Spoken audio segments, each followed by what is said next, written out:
Do you know the greatest trouble in Nigeria is that we don't have secrets? Our nation don't have secrets. I have journalists here who think that it is their duty to go and publish the secret things that make our nation our nation. They think it is correct to go and throw it out there for public ridicule. You think it is correct journalism to tear down our leaders just to imagine that you are going to sell. You publish stories that you have not founded. As I travel abroad, sir, I discovered that all those great nations, nobody knows the secret.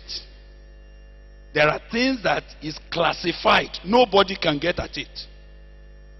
The CNN you watch in Africa is not the same they are showing to their people in US. It's a propaganda. I keep wondering why every time they want to flash Africa, they are flashing naked women. They are flashing those that are hungry. As if there are no naked people in their country. As if in their country there are no people sleeping in the gutter. Some of you, because you are looking for contract and you want to attract foreign investors, look at the kind of secret that you have revealed to exploiters. Go back with me to Ecclesiastes chapter 10. And your princes, what do? They feast in the morning. Woe to that land where their princes, their leaders, they feast in the morning. They get drunken in the morning.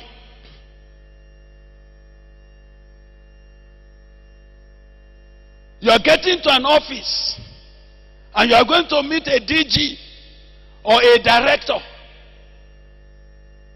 who should be taking serious decision over a matter. His mouth is smelling of alcohol. He's drunk. He had not come back from the night party until 4 a.m.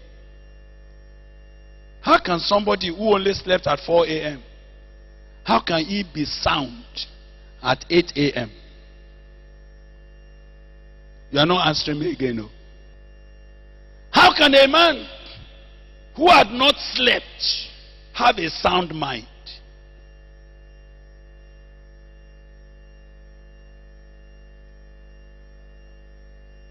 Woe unto that land whose princes they feast in the morning. God recognized that the morning is meant for hard work, for decision making, for fresh energy to be invested in something serious. All of you knew that we had regimes where when you want to go and meet any of our men in government, you dare not go early in the morning. He's still sleeping. And that's why our work culture is terrible. When leaders are not there to enforce discipline, who will enforce it? Do you know that in many of our offices, you dare not go to meet any big man in the office and say you will meet him there by 8? No. Can you please confess to me, honest men? I think you are honest. I think you are honest. When are you likely to meet a guy in the office, if you will meet him at all? 11 a.m. 11 a.m. And by 12:30, what is the guy planning to do? He's going to break. How can a nation be great when their think tanks only put in 1.5 hours?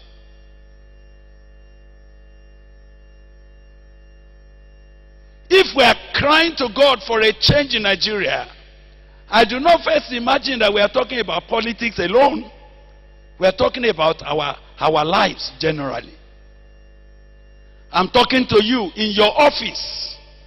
Do you get there on time and you clear your table before 10:30 a.m.? In your office, look at your files, pile up like this. Innocent citizens are coming, they say, come tomorrow, come next week, come next month, come that, come, until the file is missing. Which nation can become great when their leaders get drunk in the morning? But look at the word of God. Blessed are you, O land, when your king is the son of nobles. Another version says, when your king is a nobleman. And I don't have time to deal with nobility. But for a man to be noble, he must be a man of integrity. For a man to be noble, is yes, is yes. Is no, is no. When a man is noble, whatever is a secret, he can die keeping that secret. He doesn't leak it out.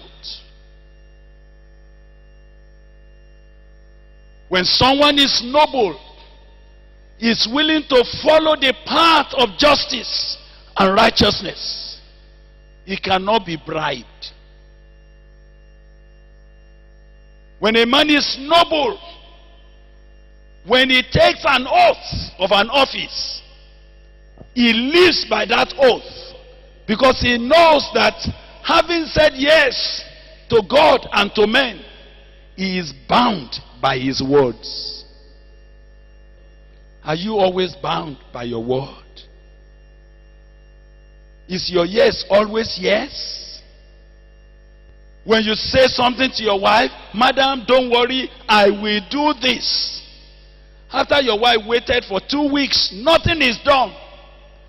She reminds you and say, honey, what of that thing you said you would do? Oh, yeah, I forgot. I will do it. Another 2 weeks. Until your wife concludes that your yes actually means no.